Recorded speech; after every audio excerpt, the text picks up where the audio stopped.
Kıymetli izleyenler, değerli takipçilerimiz, bu haftada olduğu gibi yine Yıldızlarla Muhabbet adlı programımızla huzurlarınızdayız. Bu haftaki konuğumuz hepinizin yakından tanıdığı İbrahim Karakaş. Hoş geldin programımıza. Hoş bulduk kardeşim ben. Nasıl İbrahim abi, iyi misin? Allah razı olsun. Seni sormalı. Kıymetli konuklar, bir dipnot vermek istiyorum burada. Hepiniz onu yakın zamanda kaybettiğimiz ülkemizin en önemli sanatçılardan bir tanesi. Allah rahmet eylesin. Allah rahmet etsin. Dilber ablamızın da eşi aynı zamanda. Bilmeyenler için. Bilenler için zaten sorun yok. İbrahim abi, nerelisin? Sivas. Sivas.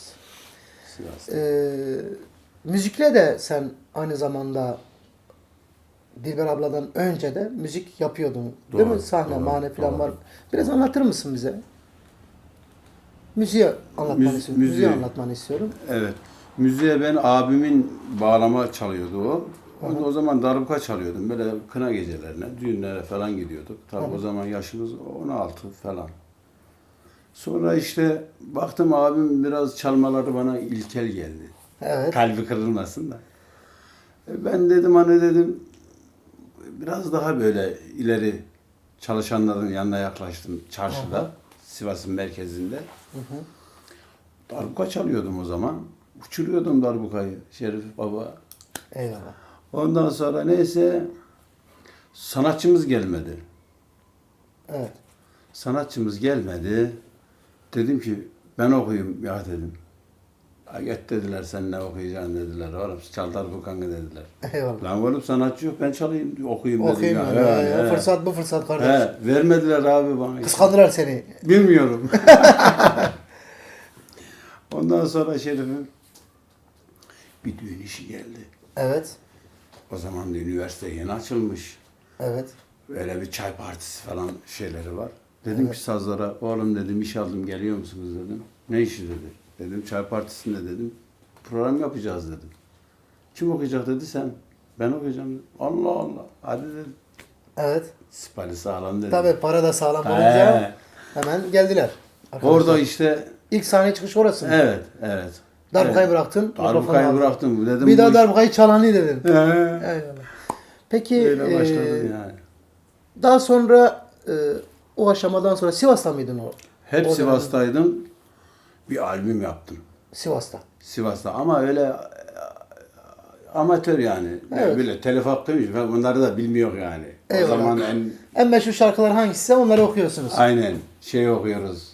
Hangisi mesela? Orhan abinin Doyduk Derde Elhamdülillah falan pişman. Evet, evet. Eski O da güzel. He. klasik şarkılarından. Sonra Müslüm Baba'nın Bir Garibim Bu Dünyada Unuttum Bu Tanrım ben. Ondan çıkıyordum. Evet, biraz okusana onu biraz. Ne olur ya Rabbim affet bu kulumu. Bunlardan çıkıyordum. O zaman da arabeksi tam böyle. Tamam, İnsan- çarçaflı zamanlar. He, abiciğim Kale Gazinosu'nda çıkıyorum. Almanya'dan misafirler geliyor, gurbetçiler. Küçük altın takıyorlar. 20'lik takıyorlar. Evet. Bu şekilde olan neymiş? Ben bu iş. Bu işi yaparım yani. Yaparım dedim ya. Ya Allah, ondan sonra 16 yaşında gurbete çıktım. Nereye Gurbet gittin? çocuğuyum ben. Nereye gittin 16 yaşında? Ankara'ya gittim. Evet. Gittim bir saz evine geldim. Şimdi içeriye girdim. Bir baktım ki koca koca afişler bastırmışlar, elbiseler 10 numara. Benim de ne elbise var ne bir şey, şöyle yani. Dediler ki sen ne iş yapıyorsun kardeşim dediler. Darbuka çalıyorum dedim. Da onlar bana mikrofon verir mi? Evet, evet, evet. Çünkü filinta gibi giyiniyorlar, beyaz takım var, bilmem bir şey. Ben dedim abi dedim darbuka çalıyorum dedim. Çal bakayım dediler, aldılar onları bağlamayı. Küt küt küt iki vurduk. Ya dedi bizim de dedi darbukacımız yoktu dedi. İyi ki dedi. Başladın, gruba girdin. Gruba girdim yatacak yerim yok. Vay canım benim. Ne yaptınız orada yatacak yer? İşte. Dedim ki kardeş ben yatacak yerim yok dedim. Aa dedim ben bu şu dükkanda yatayım. Siz benim üstümden kapıyı kilitleyin gidin dedim. Vay canım. Onlar artık gözleriyle elleriyle bir şeyler konuşuyorlar. Tamam dediler. Kapıyı üstümden kilitlediler. Ben yattım abi. Sabah akşam oldu ertesi gün. Gelen yok, giden yok. Acımdan öldüm. Ne yapacağım ya Rabbi? Hadi yatmayı çözdük de Bir de- doymayı nasıl çözeceğiz? Garibliğin gözü kör olsun. Ya sorma ya. Nasıl oldu ondan sonra? Geldi Ondan arkadaşlar. sonra onlar geldi. Ya dediler biz seni unuttuk. Doğru mu Eyvah. kardeşim dedim. Canınız sağ olsun dedim. Orada işte yavaş yavaş. Bir Almanya maceran var senin. He Almanya. Almanya nasıl oldu gidişin? Almanya'ya da ben sonra işte Ankara'dan döndüm. İzmir Çeşme'de Dalyanköy var. Orada bir gazinoda çalışıyordum. Aha. Oradan sonra işte biraz 3 tane 11 attım orada. 3 tane 11 gün çalıştım. Oradan Sivas'a geldim. Aha. Sivas'a geldim. Bir iki daha koşturdum böyle. Askere gittim. Geldim. Bir gazinoda okuyordum işte Sivas'ta. Paşa Fabrikası diye bir yer. Çok güzel o zamanlar meşhur bir yer. Orada sahneye aldım abicim. Oradan bir tanesi dedi ki ya dedi sesin güzelmiş dedi kardeşim dedi. Seni dedi Almanya'ya götüreyim dedi. Abi dedim bizim Almanya'yla ne işimiz olur dedim. Yok dedi. Yarın buluşuyoruz dedi müzisyenler kahvesinde dedi. Peki gittik oraya müzisyenler kahvesine işte oturduk o geldi falan pişman işte. Bir açık hava falan muhabbet. Bana resim çektirdi ben daha bir şey ayıkmıyorum yani. Resim çekildik abicim işte oraları biraz karanlık anlatayım mı bilmiyorum da. Neyse resmi çektiniz abi. Çektik bana dedi ki git dedi pasaportunu al dedi şuradan dedi. Evet. Gittim havalanına. Dedim abi dedim benim pasaportum gelecekti buraya dedi. Ha buyurun dedi işte falan isim değişik. Ben değişik resim. Oo. Başka bir mecraların içinde. Evet. Ya abicim neyse uçağa bindim. Gümrükteki polis beni içeriye almıyor. Ehliyet kimlik ver diyor. O da bizde yok. Niye vereceğim? Oradaki resim benim de isim değişik yani. Eyvah. Evet. Gittim. O da pasaport aldığım yere, uçak biletini aldığım yazıhaneye gittim. Dedim ki kardeş böyle böyle. Gel abi dedi olur mu dedi uçak kalkmak üzere dedi. Sen götür beni gümrük müdürünün yanına. Adam şöyle bana bir baktı tabii takım elbise falan on numara. Baktı sorular sordu. Ben yalan yanlış verdim bir şeyler. İyi dedi al dedi şeyini dedi. Benim gönderdiğimi söyle dedi. Gittim gömleğe merhaba dedim. Yine aynı yere gittim. Kardeşim dedi. Dedim böyle böyle beyefendinin de ismini söyledim. Şimdi isim vermeyeyim. İyi dedi. Küt vurdu pasaporta mühür geç dedi. Bindim uçağa yüreğim çıkıyor. Gittim Almanya'ya. Beni karşıladı. Abi nereye gidiyoruz? Eve gidiyoruz. Eve gittik ki ev başka bir dünya. Benim hiç yani böyle bir alakası olmayan. Ya Rabbi ben ne yaptım? Ben nereye geldim? Bu ev kimin? Arkadaşlarım. Bizim kalacağımız ev nere? Dedi henüz dedi Belli değil. belli değil. Ne yapacağız? Geçici olarak buradasınız. Arabanın içinde dedi yatacağız kalkacağız işte dedi. Ya Şerif'im 1,5 sene parklarda yattım. Vay be. Almanya diyorlar ha. Evet. Bir Almanya macerası. Parklarda yattım, orada yattım, burada yattım, kahvelerde yattım, masanın üstünde yattım. 1,5 seneyi tamamladım. Orada işte Adanalı bir kardeşlerimle tanıştım. Sağlam müzisyenlerdi. Onlarla beraber ekmek yemeye başladım. O düğün salonu, o gazino, o işte falan fişman derken Berlin'de varım dedim kendi kendime. Sen buralarda şarkıcılığına, markacılığına dedim. Bu işler dedim yürümez burada. Evet. Ne Meslek. yaparım? Evet. Başka bir meslek. Ne yaparım? Gittim dönerciye. Evet. Dönercide bulaşık yıkıyorum. İşte akşamları şöyle 5-10 kilo döner kalıyor. Onda kesmeye uğraşıyorum. İşte öğreniyorum yani. Abi ben bir usta oldum. Dönerci ustası oldu. Döneri böyle savuruyorum. Boyda uzun. Boyda uzun. Tam dönerlik yani baba. Kes bir döner hele. Döneri kes de gelen müşteriler Alman. Eyvah. Küfür deste ya diyorsun yani.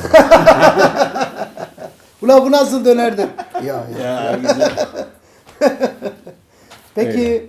Dilber ablayla tanışmanız ve Dilber ablayla bir araya gelmeniz ve hayatlarınızı birleştirmeniz, Evet. o nasıl bir macera oldu ve nasıl başladı?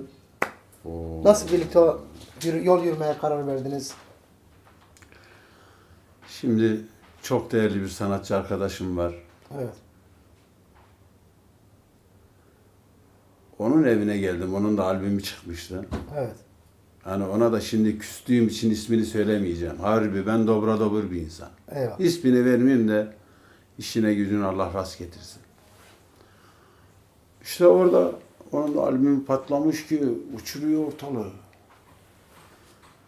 Hani oğlum falan pişman Dilber geldi rahmetli. Dilber ablamız geldi. Evet. Ben de Almancıyım ya artık her şeylerim yolunda. Hani Tabii, kılık kıyafeti düzeltti. Parayı da bulmuşuz biraz. Parayı buldum da kıymet vermedim. Hep dağıttım yani. Helalı hoş olsun kimin kursağında şu kadar bir parçam varsa Helal hoş olsun. milyonlarca helalı hoş olsun. Eyvallah. Helal Sana da olsun. yakışan bu. Ya Allah razı olsun. Dilber ablayla karşılaştınız. Ben de o kardeşim albüm çıkan kardeşimin annem ona biraz üzüm suyu bilmem bir şey carçurt götürdü. Çörek mörek yaptı onu da getirdim. Dilber dedi ki Dilberay gelecek, Dilberay gelecek yerinde duramıyor. Lan oğlum dedim gelecekse gelecek bu paniğin ne dedim yani. Eyvallah. He. Öyle deme oğlum çok tehlikeli bir kadın falan fişman. İyi dedim gelsin bakayım dedim. O geldi rahmetli. Allah rahmet ruhunu. etsin. Amin. Amin kardeşim amin. Eyvallah.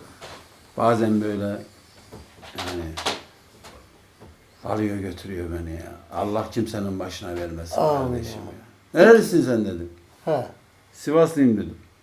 Aman dedi aman. Aman Evet, dedi. dedilerim. He. Ne oldu abla dedim yani Sivas'tan. Hani, Eyvallah. he. Git kardeşim git dedim. Neyse işte o ara çöreğe möreğe çıkarttım ya. Bir de ona böyle bir sıcaklık hissettim yani biliyor musun? Evet. Bak bunu anam yaptı işte şu çöreği rahmetli anam. Al işte bu katmer bundan da ye. Evet. Yoksa okunmuş çörek mi yapmıştı sana? Yok ya. Abi ama bu bir yiyor göreceğim böyle. Eyvallah. Yutuyor zaten ya. yemeği seviyor abi. Ama tam tanımıyor mu? Eyvallah. Götürüyor. Eyvallah ablam benim ya. Aldığını gömüyor, aldığını gömüyor. Biz de dedi işte dedi bu arkadaşa albüm yapacağız falan fişman. Hayırlısı olsun işte falan dedik. Sen dedi nerede oturuyorsun dedi. Almanya'dayım dedi. Ya ben dedi hep Almanya'da yaşıyorum dedi. Telefonumu dedi yaz da dedi. Orası dedi gurbet dedi. Belki bir şeyim olur dedi. Ararım seni dedi. İyi dedim. Telefonu yazdım oraya işte defterine koyduk.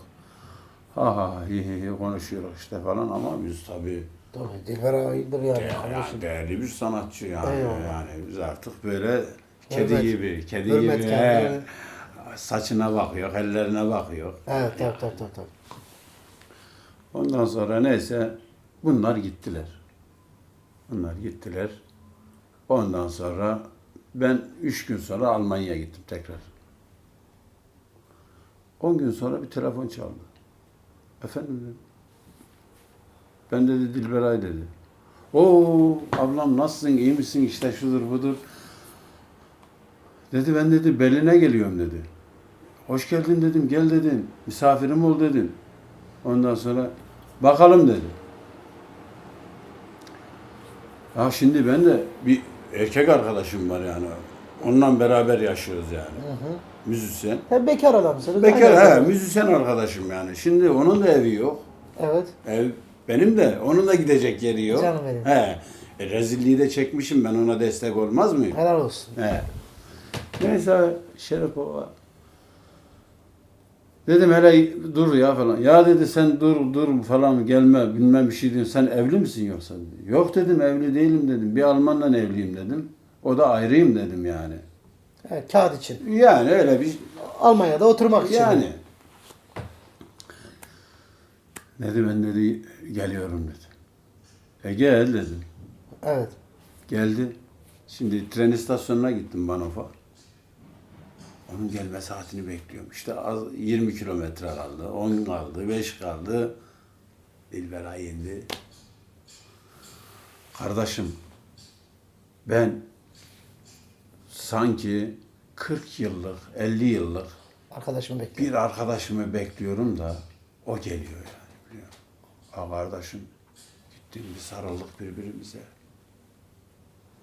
Gurbette bir de baba ya. Ya Almanya abicim, bura değil ki ya. Gurbet. Adama dersin ki param olmaz cebinde. Abi benim kimliğim bak bu Sivaslıyım işte Antepliyim. Eyvallah eyvallah. Yolum yoktur. Beni götür de ben 3 gün sonra 5 gün sonra bunu sana Anadolu öderim. insanı He, yapar. he. Evinde de yatırır, Yapıyorlar yemeğini da, de yedirir, Allah razı burada olsun. yaparlar. He. Allah için yapar. Geçmedi mi başımdan? Geçti. Geçer tabii. Hepimizin Evet. başına geçmiştir. Gurbet çocuğuyuz. Hepimiz öyle. Ondan sonra işte oturduk. Yemek, memek, içmek falan. Bu 4-5 gün sonra ben bunu yine gönderdim. Viyana. O Viyana'da kalıyordu. Hı hı. Öztürk'le.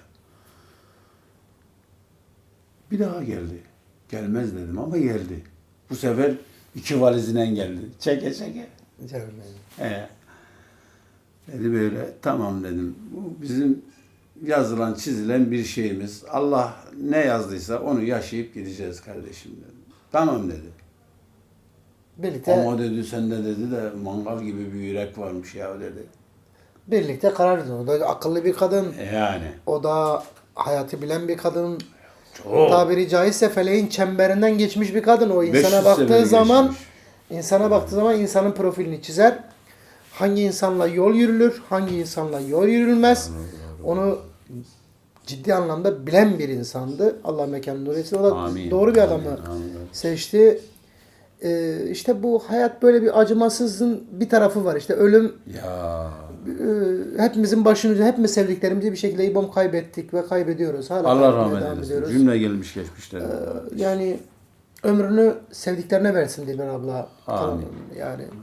Peki sen sanat olarak Dilber abla hep öndeydi. Onu sen, diyeceğim Şerif'im. He, Şimdi aradan 3-4 ay geçti ya. evet. O benim müzisyen yönümü bilmiyor tabii. Evet. O zaman kasetler vardı.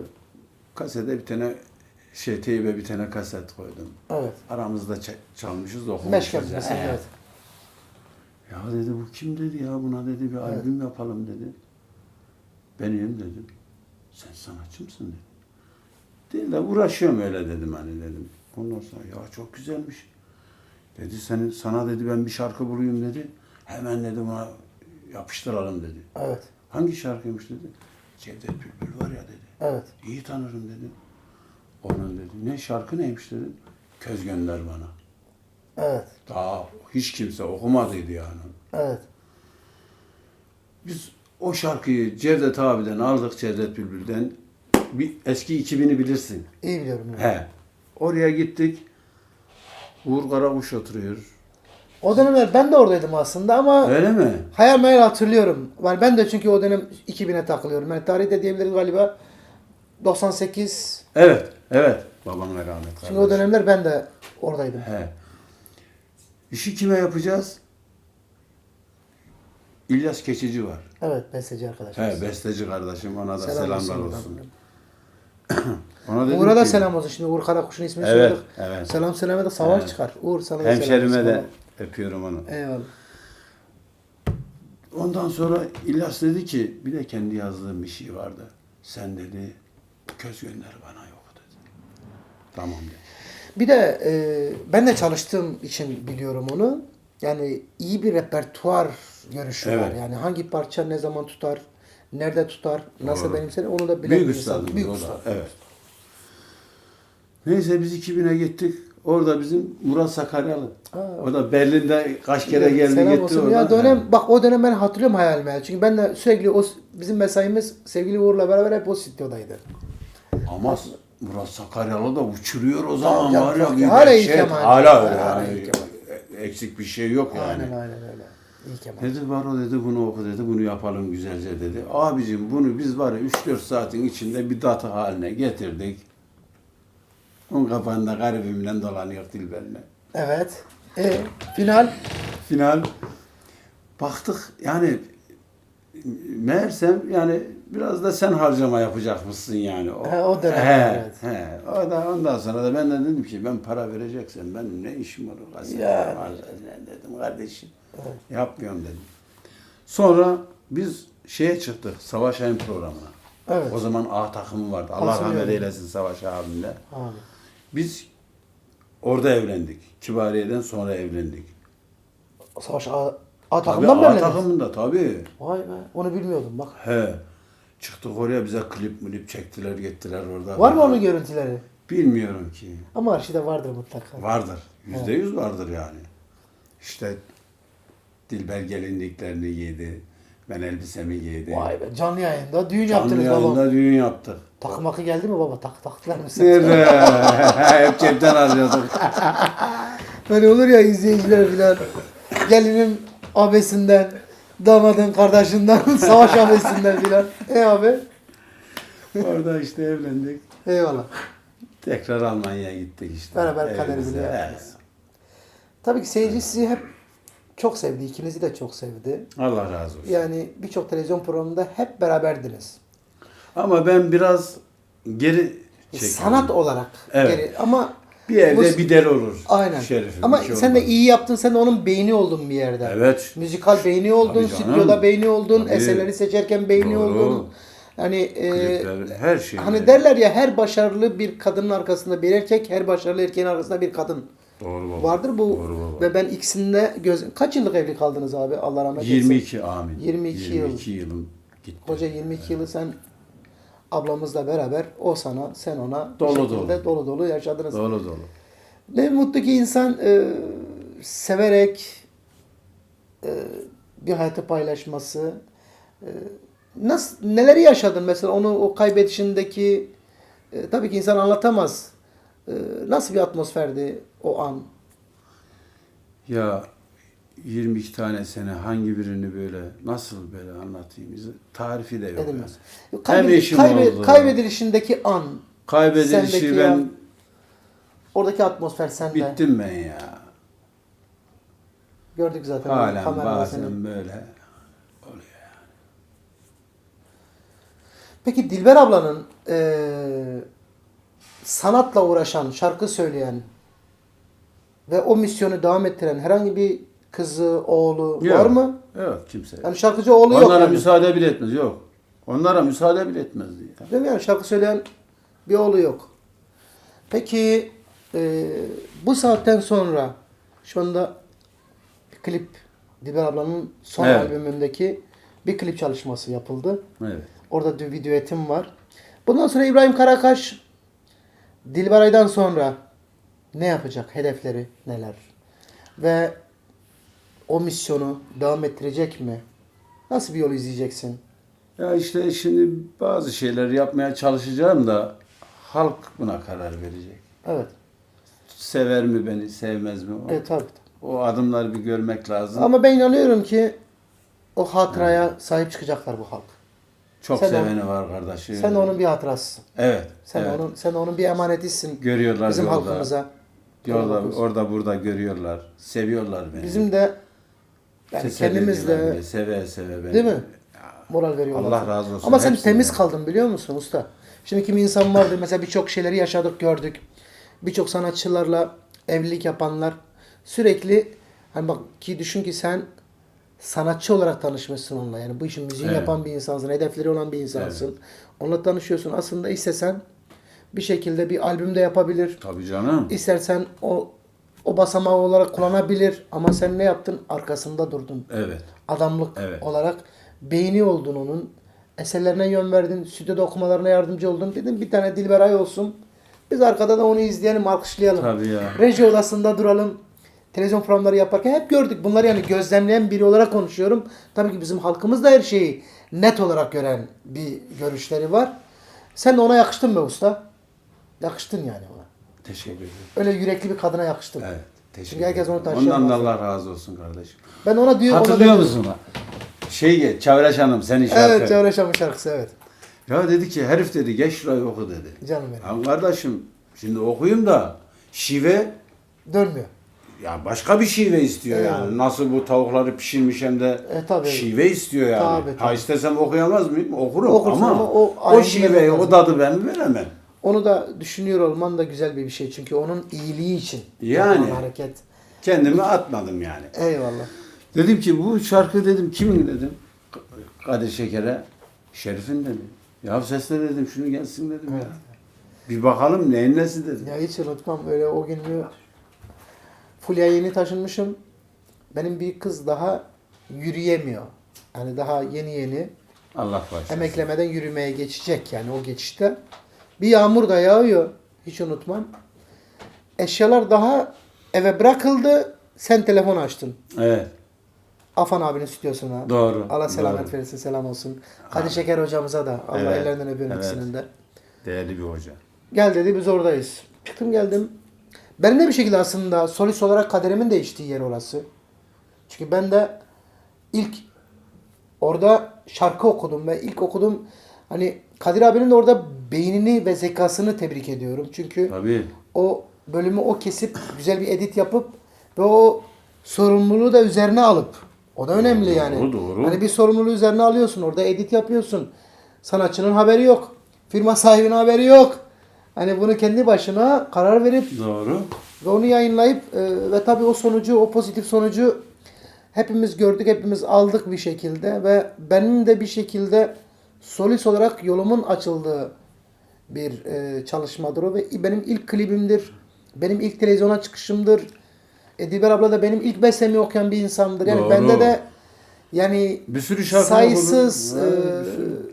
sayısız emekleri var benim üzerimde. O yüzden onun hakkı ödenmez benim açımdan da yani o Doğru. mekan nur olsun. Dualarım her zaman Ben de ödeyemem kardeşim. Evet. Yalan mı söylüyorum? hakkı ödenmez. Beraber çalıştık. Beraber yaptık her şeyi. Ama böyle bazen oluyor böyle. Allah diyorum 1000 kere razı olsun diyor. Anlıyor musun? Evet. Tatlı da yaşadı. Aynen öyle. Acı da yaşadı. Aynen öyle. Hayatın içinde bu ama bu Hep hayat bu. var olması lazım olan Hayat bu. Hep şeyler. birlik Yoksa insanlık değil. hep canım gülümle bu işler öyle Olmaz. yürümez ya. Aynen. Peki son olarak izleyicilere neler söylemek, neler paylaşmak istersin, neler anlatmak istersin? Sona doğru giderken. Sona doğru giden kervan. Soru olmadan ben ne anlatayım şimdi? Yani Herkese evet. ben huzur, mutluluk diliyorum. Allah kimsenin başına ölüm hepimizin şeyi de ani ölümler böyle. yani Değil mi? bazen böyle boşlukta yürüyüp gidiyorum. Allah sana sabırlar versin. Amin cemi cümlemize kardeşim. Arkadaşlar bir dahaki programda kıymetli sevenler, kıymetli takipçilerimiz. Bir dahaki programda görüşmek üzere. Sevgiyle kalın, saygıyla kalın. Hoşça kalın. Hoşça kalın.